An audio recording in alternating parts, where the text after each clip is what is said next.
Jina langu naitwa Emmanuel Amos Luhamba, ni kaimu mkuu wa kitengo cha ardhi halmashauri ya mji wa Njombe, mkoa wa Njombe. Na katika siku ya leo tunahitimisha wiki ya huduma kwa wateja katika halmashauri yetu ya mji wa Njombe ambayo ilikuwa kwa siku 4.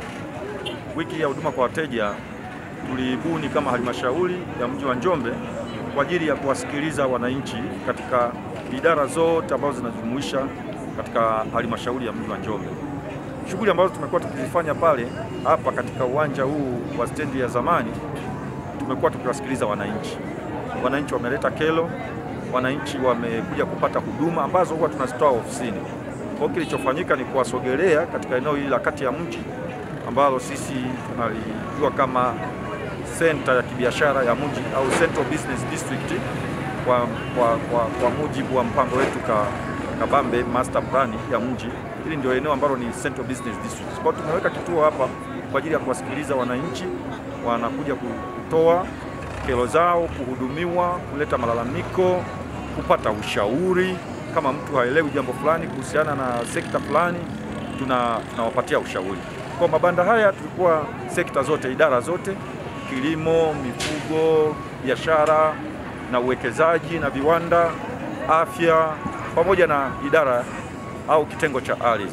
Katika kitengo cha ardhi wananchi wamekuja wa kutosha. Tumepokea takribani wananchi 87 ambao wamejiandikisha, lakini wapo wananchi ambao hawakupata nafasi ya kujiandikisha. Kwa hiyo kwa ujumla tumehudumia wananchi wengi na wa kutosha. Huduma ambazo tumekuwa zikitolewa kwa wananchi hawa, wengi wamekuwa wakija kujifunza juu ya sheria, kanuni na taratibu zinazohusu utawala wa ardhi kwa ujumla wake.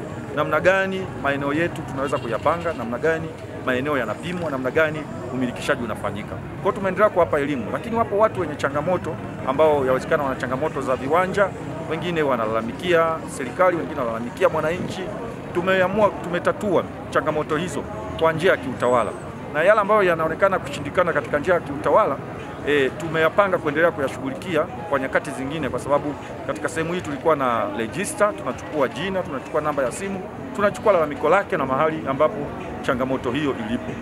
Kwa hiyo kama hatukufanikiwa kuitatua kwa sasa, tumepangilia muda na siku nyingine ya kuweza kuitatua. Lakini wapo wenye malalamiko na migogoro, changamoto ambazo zinatakiwa kutatuliwa kwa mujibu wa sheria. Kwa kushirikiana na kitengo cha sheria tumewashauri kuweza kufika katika muhimili wa sheria. Kama tunavyojua nchi yetu ina mihimili mitatu, inayo serikali, inalo bunge, lakini pia kuna muhimili wa mahakama ambao ndio unatatua changamoto za kisheria inaposhindikana kutatua kwa njia ya kiutawala. Kwa hiyo huduma hii ya wiki kwa wateja imekuwa na mafanikio makubwa sana, na sisi kama halmashauri ya mji wa Njombe tutaendelea kuifanya hii huduma kwa maana ya kuwasogelea wananchi na kuwafuata katika maeneo yao ili tuweze kuwafikia na kuwahudumia. Nitoe wito tu kwa wananchi, wakati mwingine watakaposikia mbiu na matangazo na hamasa juu ya wiki ya huduma kwa wateja, wafike. Kuna faida nyingi. Kwanza, unasogelewa katika eneo lako ambalo unaishi na unahudumiwa kwa ukaribu, lakini na kupunguzia mlolongo wa kwenda katika ofisi zetu zilizoko Unyaju ambazo kimsingi inapaswa kutumia gharama. Kwa hiyo kwa kufika hapa unakuwa umetumia gharama kidogo na umewakuta wataalamu wote na sekta zote zikiwa sehemu moja.